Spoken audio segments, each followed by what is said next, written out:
Hi guys, welcome to Bini's kitchen. ഞാൻ ഇന്നിവിടെ ഗോതമ്പ് പൊടിയും കൊണ്ട് ഇലയപ്പം ഉണ്ടാക്കാൻ പോവുകയാണ്. എപ്പോഴും ഞാൻ അരിപ്പൊടിയും കൊണ്ടാണ് ഉണ്ടാക്കാറുള്ളത്. ഇന്നിപ്പം ഗോതമ്പ് പൊടി കൊണ്ട് ഉണ്ടാക്കുവാണ്. ഇവിടെ ഞാൻ ഗോതമ്പ് പൊടി ചെറിയ ചൂടുവെള്ളത്തിൽ കുഴച്ച് വെച്ച്, ഒത്തിരി ഹാർഡായിട്ട് കുഴയ്ക്കാൻ പാടില്ല. ഈ പരുവത്തിൽ വേണം കുഴയ്ക്കാൻ. ചപ്പാത്തി കുഴയ്ക്കുന്ന പോലെ കുഴയ്ക്കാൻ പാടില്ല. ഇവിടെ ഞാൻ ആവശ്യത്തിനുള്ള ശർക്കര എടുത്തിട്ടുണ്ട്. ഇനി ശർക്കരയും തേങ്ങയും ജീരകവും, നല്ല ജീരകം, ഏലക്കയും എല്ലാം കൂടി നമ്മൾ ഇങ്ങനൊന്ന് മിക്സ് ചെയ്യുവാണേ.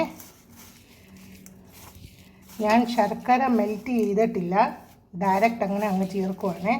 ഓൾറെഡി ഇത് ചൂടാകുമ്പോൾ ഇത് തന്നെ മെൽറ്റായിക്കോളും.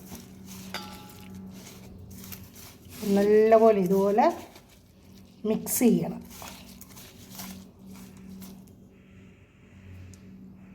ഞാൻ വാഴയില ഇങ്ങനെ കട്ട് ചെയ്തെടുത്തിട്ടുണ്ട്. അതിൻ്റെ മുകളിൽ വെളിച്ചെണ്ണ തൂത്തിട്ടുണ്ട്. ഇനി ഇവിടെ ഗോതമ്പ് മാവ് ഇതുപോലെ ചെറിയ ബോൾസായിട്ട് എടുത്തിട്ടുണ്ട്.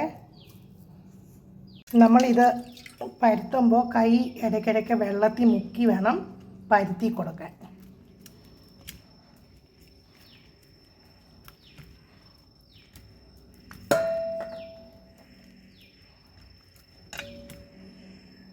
പരുത്തി കഴിഞ്ഞ് അതിനകത്ത് ഫില്ലിങ് ചേർക്കുവന്നേ.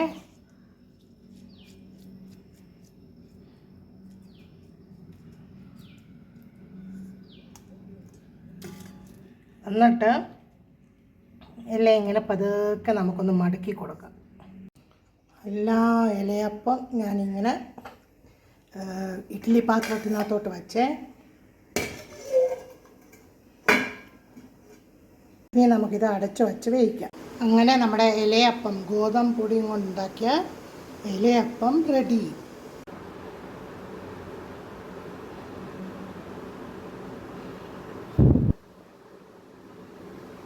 അങ്ങനെ നമ്മുടെ ഇലയപ്പം റെഡി ആയിട്ടുണ്ട്.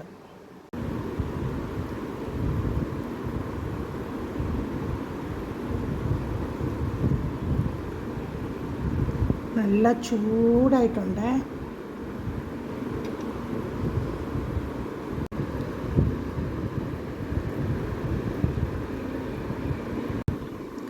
അടിപൊളി ഇലയപ്പം.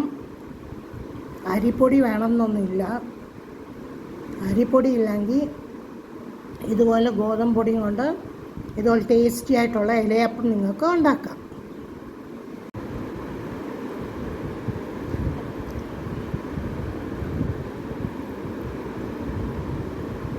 നിങ്ങൾ ഇതേ മെത്തേഡിലൊന്ന് ഉണ്ടാക്കി നോക്കണേ. Super. Thanks for watching my video. Please like, share and subscribe my channel. Thank you.